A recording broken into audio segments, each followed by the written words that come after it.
Malam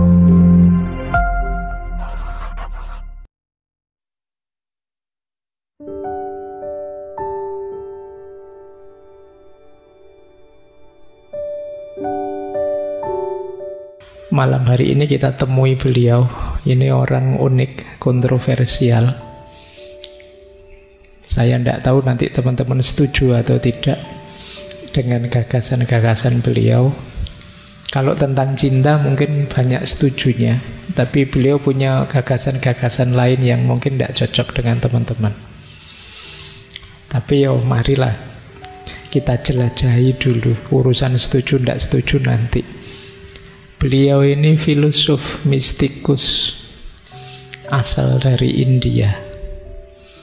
Osho nama panggilan beliau. Kadang dipanggil juga Rajneesh Acharya. Rajneesh Acharya itu guru. Acharya itu guru yang tidak hanya paham tapi juga sudah menjalankan dan sekarang ngajar. Itu Acharya. Jadi kan banyak guru itu yang cuma paham saja, ilmunya dari buku saja terus disampaikan, dia sendiri belum menjalankan, maka belum bisa disebut Acharya.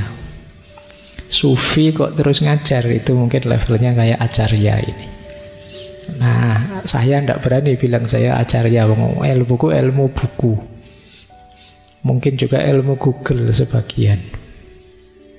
Jadi ada Acharya, beliau juga dipanggil Bhagwan, orang suci. Kalau Rajneesh itu juga nanti jadi nama alirannya, gerakannya. Yang ini juga kontroversial, baik di India maupun nanti ketika beliau pindah ke Amerika, termasuk saat balik lagi ke India.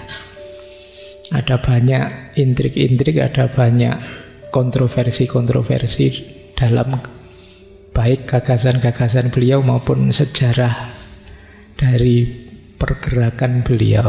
Nah, ya silahkan teman-teman baca detailnya, boleh cari di Google, Osho atau Rajneesh. Tapi beliau ini kalau di barat mempelopori tren baru, aliran baru yang nanti dikenal sebagai New Age. New Age itu spiritualitas baru. Secara umum biasanya New Age itu punya ciri spirituality without religion. Spirituality yes, religionnya no. No dalam arti lebih fokus pada spiritualitasnya, bukan formalisme agamanya. Itu kalau di barat namanya New Age. Osho ini nanti juga begitu. Gagasan-gagasan beliau itu macam-macam tradisi spiritual, barat dan timur. Ada Hinduisme, ada Buddhisme, Jainisme, Sufisme, mistik dari tradisi Kristen juga, dan banyak tradisi-tradisi termasuk Taoisme, Tantrisme. Kalau nanti teman-teman menjelajahi pikiran beliau, bau-baunya Nietzsche-nya ada, Sigmund Freud-nya ada. Cuma beliau ini kontroversi kalau di India karena ajaran-ajarannya dianggap nabrak moralitas Hindu. Begitu pindah ke Amerika, ajaran-ajarannya dianggap nabrak moralitas Kristen. Tapi memang prinsip dasar dari ajaran beliau adalah kebebasan spiritual.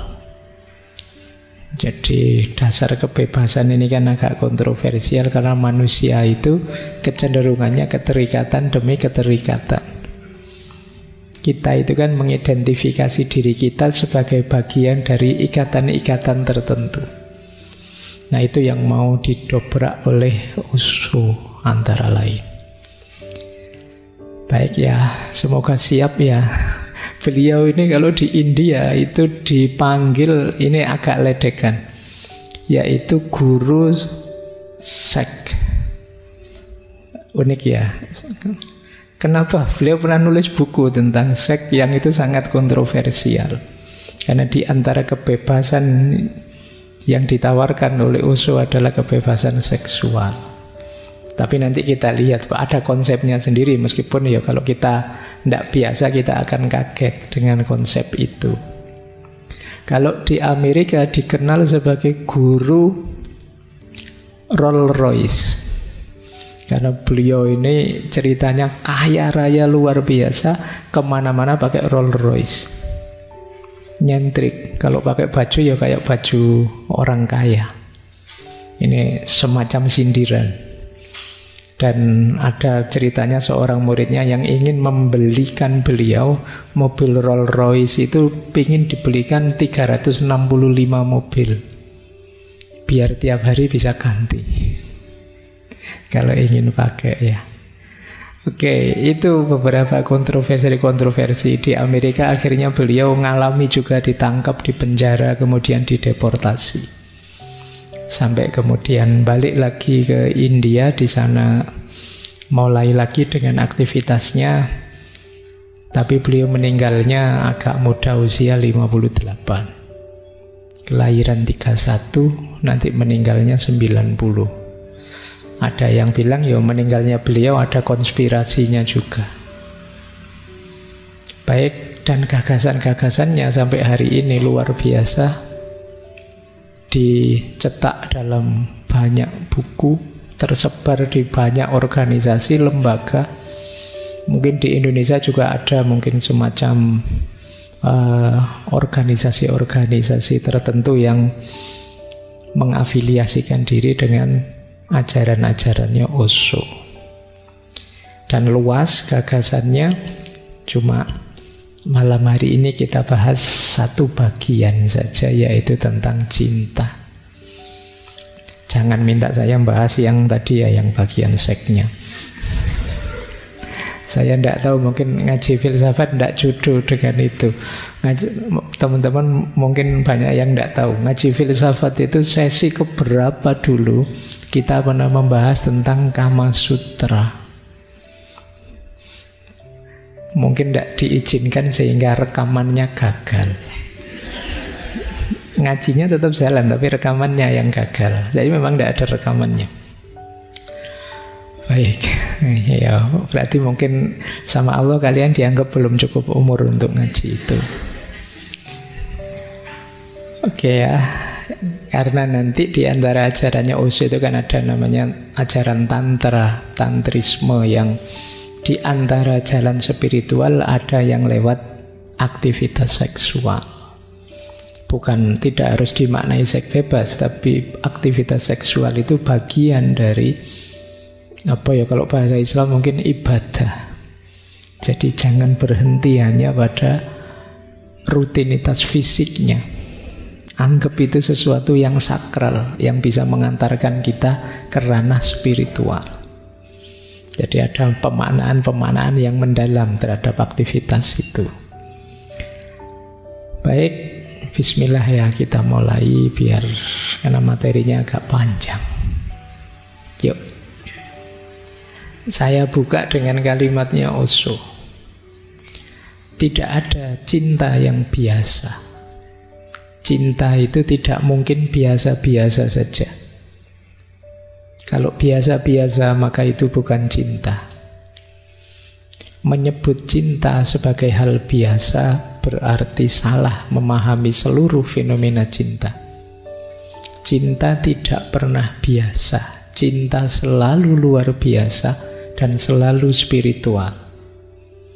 Itulah bedanya menyukai dan mencintai. Suka bersifat material dan cinta bersifat spiritual.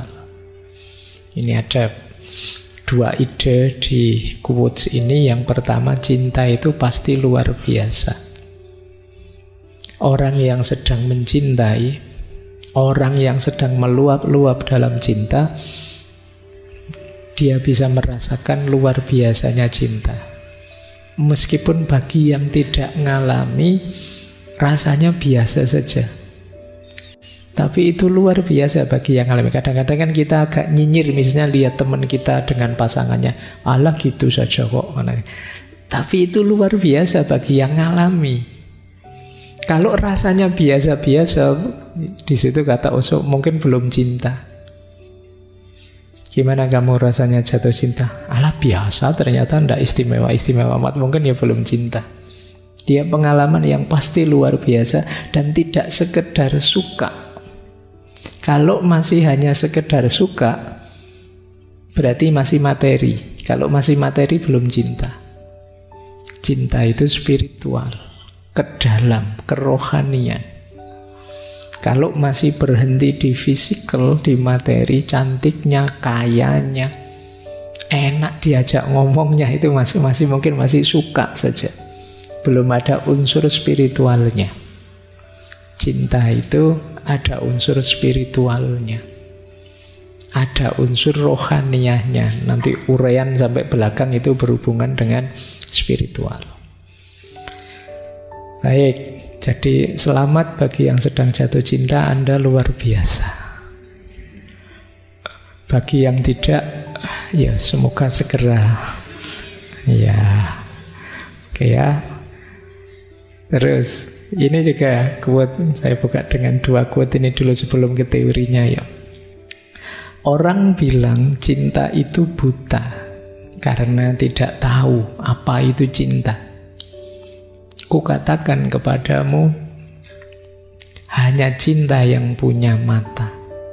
Selain cinta, justru semuanya buta. Dunia ini kacau karena orang, kalau mungkin teman-teman sering mendengar ustadz atau ulama bilang, mari kita memandang segala di sekeliling kita dengan ainur rohmah, dengan mata cinta, mata kasih sayang. Disitulah akan terbuka bagi kita indahnya dunia, indahnya manusia, luar biasanya apapun yang terjadi di sekeliling kita. Itu namanya ainur rohmah. Itulah sejatinya melihat.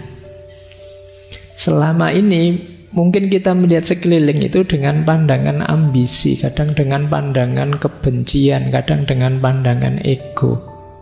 Bukan ainur rohmah, bukan pandangan yang penuh cinta. Apalagi era kampanye seperti hari ini, isinya pandangan kita itu banyak bencinya. Melihat apapun, apalagi kubu yang berbeda.